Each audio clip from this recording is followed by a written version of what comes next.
That's amongst those quality settings. That's going. Cool. Once Round the Park podcast. Let's start our journey into the park. Through the graveyard. The graveyard. Which seems rather appropriate.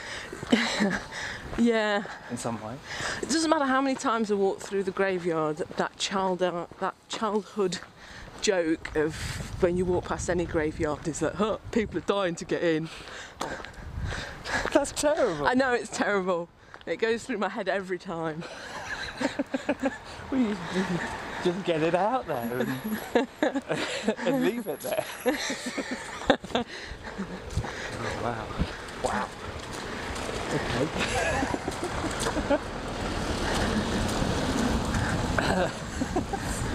I don't really know how to follow on from that, really. Well, oh, you must have heard that joke. No.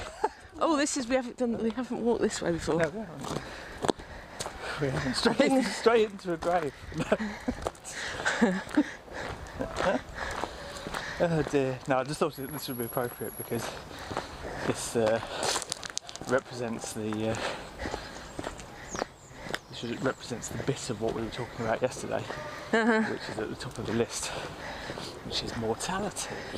Yes. Mortality. So anyway, the context of that being yes, that as one of those trite, pretentious kind of artistic things that you engage with in life from time to time,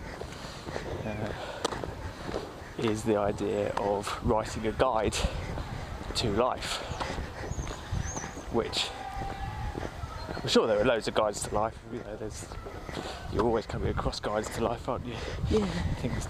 But I suppose the thing that always frustrates me is that guides to life always seem to kind of miss out the basics which actually sort of lie at the sort of fundamental level of what a guide should be.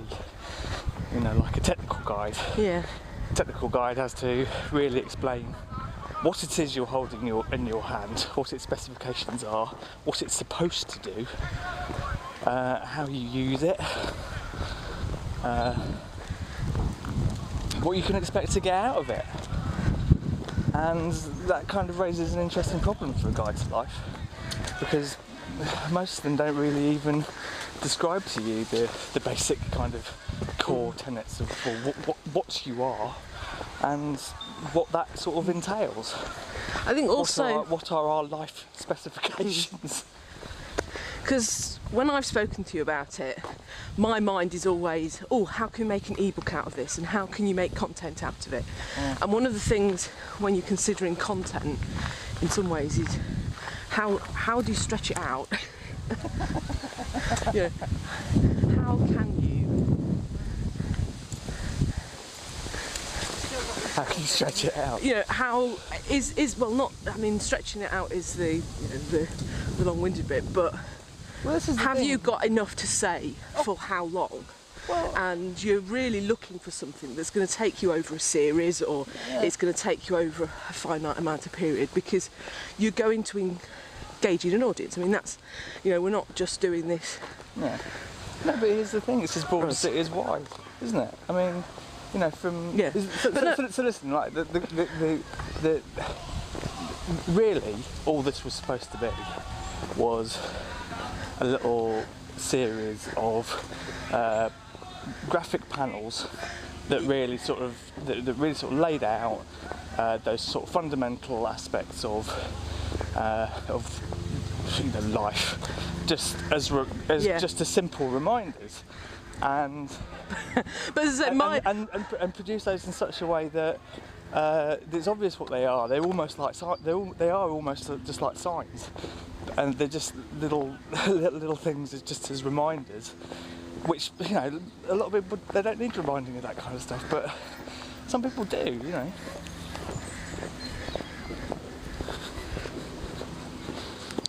Yeah, but I think the thing for me is that, first of all, I mean, when we were talking about it in terms of the panels, I was like, 3 postcards. wow, that's not going to be No, very no, much no, content. But in the context of this, which is where we've come to these podcasts as topics, is that there are 3 panels.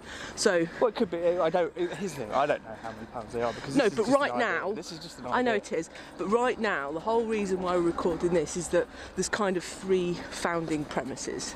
3 or 4 or 5. No, there's 3. You've got 3, Dan. Those 3 are mortality. No, okay. So I was thinking about this last night. Okay. So, I mean, it is really just is the foundations of what, as a human being, Yes. is required to survive. Okay, so Or the no, not just what is required to survive. But what are the conditions for your life? You know, yeah. the situation of your life. So, you know, at the top of that list, you're mortal. So yes, immortality. Next down the list is, in order to live and survive. Well, I suppose next down the list is survival then. Yes. And then going on from that, and this is where I always get a little bit confused because it's not a very well thought out idea. Is so you have the basic conditions under which your survival depends, like, you know, physiological, emotional, and if you want to go this far, spiritual as well. But that's not. So not that's in necessarily. survival. You have, you know, but yeah, the third one is power.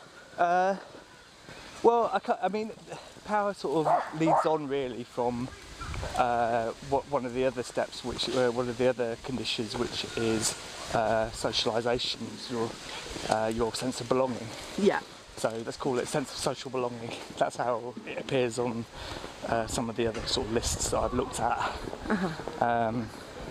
And what, you know, that's obviously useful in survival for lots of different reasons, isn't it? I mean, you know, you're stronger in groups. You have more opportunity to club together with people to, you know, to increase. But anyway, this is kind of like that kind of gets off the initial sort of point of that there are quite sort of simple conditions, really. But those are the 3 things we want to relate this back to. You know, we want to have conversations around mortality.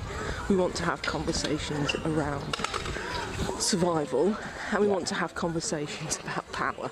Yes. And that is a very narrow set of headings, but I think if we're going to invite people to join us on these conversations, that gives them a framework in which to place their topic of expertise into the framework of these podcasts. Yes.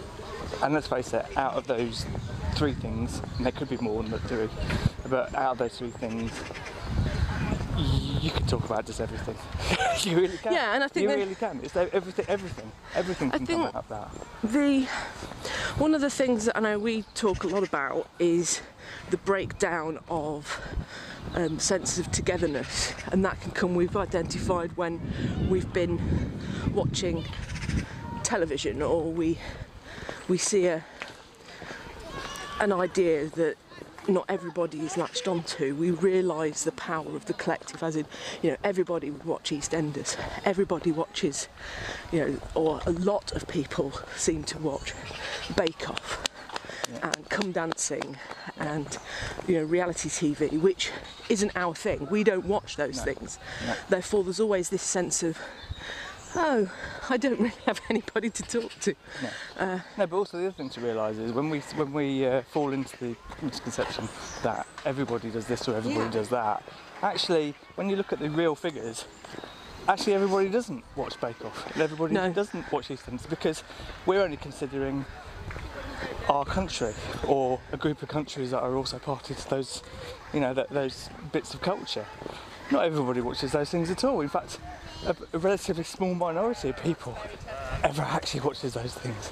There just happen to be groups of people who are a little bit more immediate to our culture and our cultural situation. So I'm thinking in much broader terms than that. Yeah. I'm thinking in the light of what we've just been reading this morning in the news, that, you know, this whole North Korean thing, you know, it's like, what's going on there? You know, it's like we're talking about, you know, very different cultures and huge power plays, which could affect everybody on the planet, and yet none of us have any say in any of what goes on there, particularly. Even if we think about, that we may, live in a democracy where we have the illusion that we vote, governments in. We don't have any say in how they deal with stuff like this. I found it quite intriguing, the Yes Prime Minister clips that have come up on YouTube. Oh. And like, Yes Prime Minister's comment on Brexit, and Yes Prime Minister's comment on the national health, and just how topical and cutting and satirical those pieces are, not having even known what the context of today is. No. But even in the context of then, that was equally as biting. And I think the resonance through time. Yeah, that's right. Yeah. What was very true then can seem equally as true now. I mean, but that is only one side of an argument. Yeah. I mean, it may raise a laugh even with a politician, but they may still argue to the hilt that isn't how things are. But I think that's why I kind of carry on relating back to, kind of those sort of core fundamental aspects of sort of being human. That's why I think that's so important, because I think part of it for me is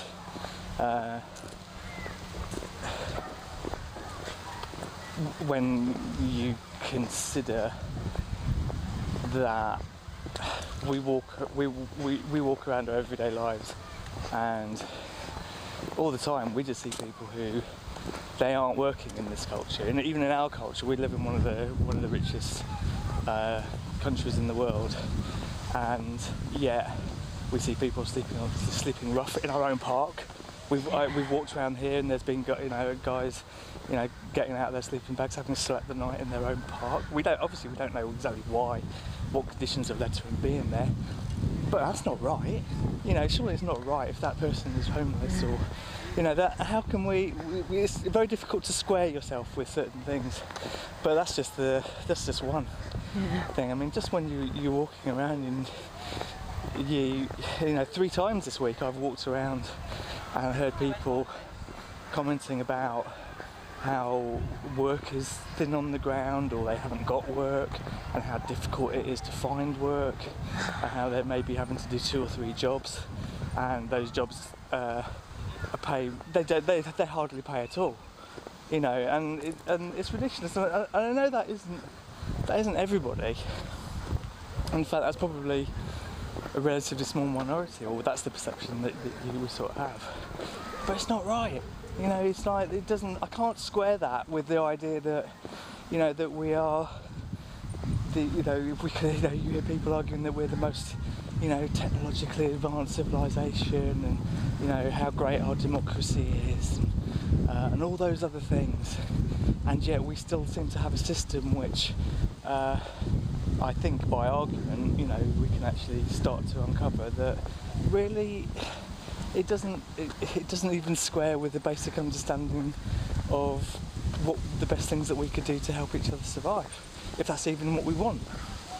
It's a very messy. We just seem to live a very messy existence as human beings.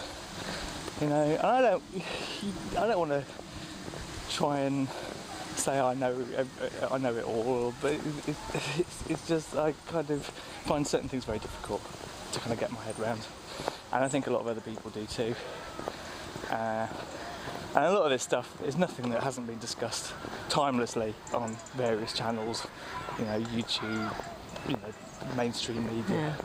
But oftentimes it just doesn't seem like this stuff really gets traction. It doesn't really sort of lead us anywhere, and I just wonder why that is. Why is there certain aspects of quite straightforward arguments, straightforward thinking as to why we keep missing that mark? Mm-hmm. And yes, somebody listening to this now might think, well, there's an incredible amount of naivety there to sort of, to not realise why things are the way that they are. But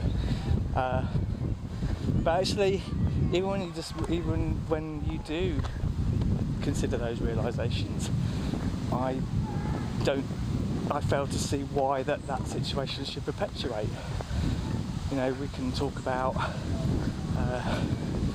power structures and the need to have hierarchies in place, but it doesn't square with me then why those power structures have to be the particular ways that they are. You know, it doesn't make any sense. It doesn't make any sense for everybody's survival. What sense does it make for everybody's survival that we're sitting on the brink of a potential war that, you know, that could spark out of control and lead to the death of the planet? What sense does that make? I think one of the problems with the North Korea issue is because it's been satirised in South Park and he's been made a figure of, you know, derision, that we aren't really taking it as seriously as, you know, as it is. I mean, I look at the article that he's created a perfect bomb. They're testing atomic weapons. Is it propaganda? Is it threat? Is it? Well, yeah. Yeah. And we don't. But for me, that raises lots of issues. That raises the issues for me of, you know, are we being fed propaganda by our systems and states? How much of that is true? Because I don't know. And I don't really know how much of that is true. How far into the Cuban Missile Crisis are we? Do you know what I mean? Because the only kind of standoff that I kind of can equate this with is, you know, the Cuban Missile Crisis, and there were nuclear fears, there were all sorts of fears. We don't know. For all we know, there may be bombers heading over North Korea right now. Who knows? We don't know that. And that's kind of part of my point, is that, you know, we put power into the hands of people who are acting supposedly on our behalf on a great many things, and yet with the ordinary people, and this is where I start sounding like a sort of a classic socialist, we the ordinary people, you know, we always seem to be the last to know, the least concern of anything. You know, because these are actions which, you know, it just makes no sense anymore. It makes no sense why you would carry out a certain set of actions, which is kind of the whole premise of a nuclear deterrent, really. I know. You know, so it's just this whole thing is like nuts to me. And we've strayed into areas of complication that we're not ready to in terms of talking about this. But I know. I mean, I think, you know, one thing clear, if anyone's listened to this point, thank you very much. But we spend a lot of time very isolated because we're both self-employed and we're both lone freelancers, currently struggling with work capacity, that we live inside our own echo chamber that is only fed by our access to the internet and the news that we choose to put into our filter bubbles. And I know I've been really trying with my YouTube subscriptions to widen that, to listen to bloggers who have different opinions to me, and I do find entering the commenting arena quite scary, because there's so many. I think to call people trolls is just to label them all as one thing, but I think there's this sense there's people who are incredibly opinionated that forget that the people who are coming in with their opinions are quite often merely wanting to join a dialogue and to be completely shut down at the first thing you ever say. Because their ideas are unformed. But then there needs to be some way of encouraging dialogue. No one ever has a perfectly formed idea the first time they mention it, and quite often your ideas will change. And quite often people have come to a conversation, especially if it's against what you're usually comfortably dialoguing with, that you're interested, you're wanting to see if your ideology has an alternative, and if there are other alternatives, how you start to evolve your thinking. And trolling behaviour is very difficult on both sides, left and right, to enable you to form any kind of richer dialogue. So yeah, you know, I think as we've been talking about doing these, that's why we want to do this, because we want to try and see. I hope we don't get completely trolled out of the ground or even completely ignored. Here's the thing. I really want to try and keep left and right out of this as much as possible. Yeah, because I don't think we have to even stray onto that territory yet. Yeah. You know, it's probably clear already sort of what our politics might be, but actually, for a lot of this initial stuff, I don't think it's really important. No, I think there comes a point where you have to choose a side if it's an election, but that doesn't necessarily, when those choices aren't placed on your doorstep, that you'd actually live or die for that particular cause. And I think that that doesn't mean that I don't have very strong ideologies and ethics and, you know, moral code. And would you get up? Would you stand up and die for them? You know, because a lot of people out there will. You know, they're doing it now. Anyway, I know, but yeah, possibly a question for another time. That's a very different. Yeah. Anyway, we're walking around our local park, where on a Sunday, where there is lots of sporting activity going on. Guys playing football in their Sunday leagues, and there's even rugby, and lots of dog walkers. And actually, there's a game of baseball going on over there, which might seem a little bit peculiar for a UK-based company, but for a UK-based park. But I suspect that there are possibly connections with the US companies who employ American people, and you know, there's also, or maybe just people who just like baseball. Right? Well, I think it's probably an extension of rounders, and that's the baseball is a lot more astounding, because in British schools you play as a girl, you had tennis, netball and rounders. And I suppose, you know, netball is not, you often see basketball courts, and it's really good to see baseball diamonds. But I think they are those less established sports where you can have more of a mixed male-female thing. I think the podcast hat has been spotted. Just been passed by two children on scooters. Who one of them looked back and looked directly at the microphone. Yeah, as if to say, yeah, this is important somehow. No, he didn't know. He just looked back as if to try and freak me out, actually, but yeah, that's the effect it had on me. Cute kid. But yeah, I think... Well, anyway, as well, look, things are very serious for us at the moment, because neither of us have work at the moment. I just want to make that clear. You know, this is in a way part of the context for all of this, is that we find ourselves, we've fallen out of the bottom of the system. Yeah. You know, we both worked for 20 years and we've done quite well in many ways. We have a house, but we find ourselves right now with no work. We can barely pay our bills. We're borrowing money to pay our bills, and we both find it incredibly difficult. We're finding it incredibly difficult to re-enter a job market.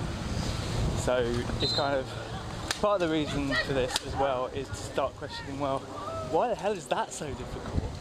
You know, I know that seems like a very sort of focused thing to want to ask, but we're not by any means unintelligent people, and we're perfectly capable of doing all the things that we get advised to do in order to re-enter a job market.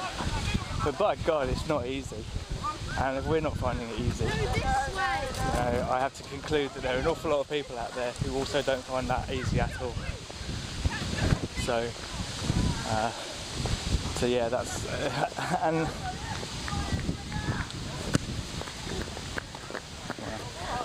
sorry, I just found myself looking straight into a football. Yeah. So that it's kind of we're all the time at the moment. We just seem to be sort of surrounded by this kind of sense that I feel a little bit outside the system right now. Mm-hmm. In fact, I feel very outside of a system. I see all this normality going on around me, and lots of quite sort of happy people, but also in that general sort of melee of activity, there's also very people. Excuse me. What do you think? Sure. Dad? So I kind of we just seem to be surrounded by those sort of contradictions of culture and society.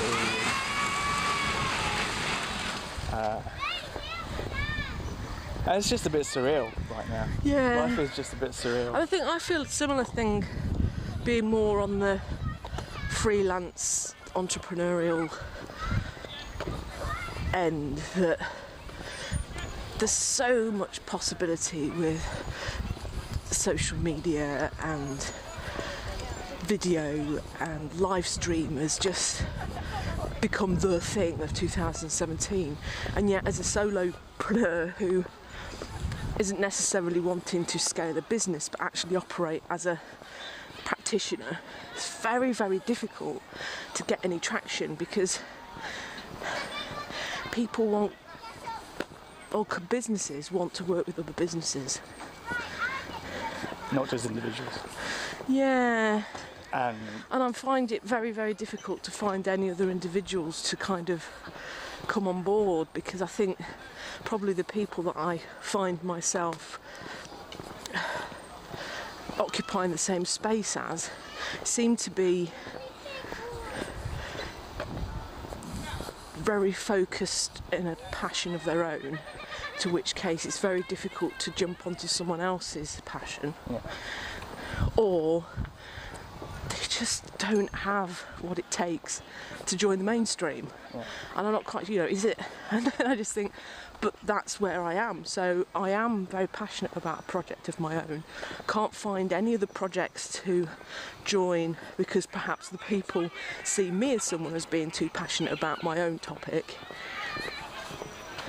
No, but there's a whole load of issues there that I think actually sort of feed back into what we started to talk about at the beginning, which is kind of how groups interact within the sort of within various power structures, and that's a complicated situation that I think a lot of people kind of get. A lot of people sort of kind of analyse that in terms of, things like, where does the money come from, who gets that money for doing certain things. There's a whole raft of thinking that you kind of got to do when you're trying to unravel all of that. I think there are some things that are only monetisable after a certain scaled point, and I tend to feel that the stuff that I do is just not reached past the point of reasonable monetisation. So you have to be a larger production entity. Yes, you do. Or at least a small one. Listen, we're walking amongst a load of people who are invariably mostly working, right? And at various ends of the employment scale, a lot of these people are kind of working for huge companies who they're doing something out there. They're generating wealth, or they're taking home. They're taking home money to put food on the table. Money is circulating in this economy somehow, and and obviously the fruits of that are all around us in terms of people being able to survive and people being able to have a life and live and have homes and families and food and all that basic stuff that people need, plus all the kind of luxury stuff that most people kind of want to have. And that seems to kind of mostly these days go on within the structure of larger organisations, businesses and corporations. And that is a whole different world to where we are right now, which is essentially two individuals running little cottage businesses. And that's crazy. That's just crazy that, but even if you want to feed yourself into that system, even if you want to become part of that monster's diet, that's not easy. It's proving to be very, very difficult. So I don't really know. So from in our situation of being unemployed, basically, although we're not signed on, we're not actually we're not actually part of the statistics. But from our situation where we are right now, it just kind of it's very difficult. It's very, very difficult to kind of square yourself with what your next step should be, what you want your next step to be. You kind of go through different stages of desperation in terms of when you don't have money, you realise you don't have anything. You know, we're lucky enough to have a house, but well, it's we could so lose that difficult house, because you know? without any larger income, because the small amount that we get pays the bills, and even then, yeah, we're making little scraps here and there, but it's not enough. But I need to, I'm at a point where to really get any larger, I need to upgrade my technology, because that's getting behind. I need to, even if it's to improve your appearance, it's like I've reached a plateau where I've grown my fringe out because I can't afford to have my hair cut regularly, and the fringe was getting annoying, which does mean that the colour that I had in my hair grows out a lot. And yes, in the summer I can wear this hat so nobody can see it, but it doesn't look good. No. But I can't afford to spend £80 to get my hair cut and trimmed. We're also not spring chickens anymore. No. You know, we're both in our 40s. So there's that. Let's have that on the table. There's that element, and then people who do have money in business will tend to go to an agency or a larger organisation who are charging really sensible money to keep their business going for packages. But as soon as you reduce the amount you charge for a package, yes, you find people who can then afford it, but then you realise that the amount of time and work that you need to put into it isn't really paying you. No. I've realised that with everything that I do.